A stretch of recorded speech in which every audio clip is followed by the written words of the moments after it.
Hi friends, அஸ்ஸலாமு அலைக்கும். காலையிலே வேலையாக ஸ்நாக்ஸுக்கு தான் நேற்று நைட்டே வேர்க்கடலை ஊற வச்சுருந்தேன். அதை ப்ரெஷர் குக்கரில் வச்சு கொஞ்சோண்டு உப்பு போட்டு வேக வச்சுக்கோங்க.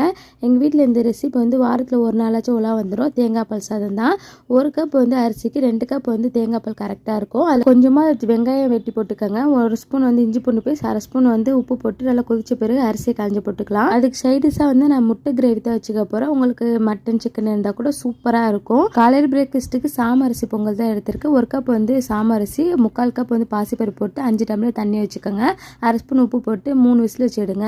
அது கேப்பில் கடலையும் வெந்துருச்சு. அதில் கொஞ்சம் மாங்காய் துருவலும் வெங்காயம் கேரட்லாம் துருவி போட்டுக்கலாம். என்கிட்ட கேரட் இல்லை, அதில் பெப்பரும் கொஞ்சம் உப்பு போட்டு பரட்டிக்கோங்க. இப்போ பொங்கல் வெந்துருச்சு, அதில் தாளித்து ஊற்றிக்கலாம். இதுக்கு சைடிஷாக தேங்காய் சட்னி தான் செஞ்சுருக்கேன். முட்டை கிரேவியும் வச்சுக்கலாம். சூப்பரான லஞ்ச் அண்ட் பிரேக்ஃபாஸ்ட் ரெடி.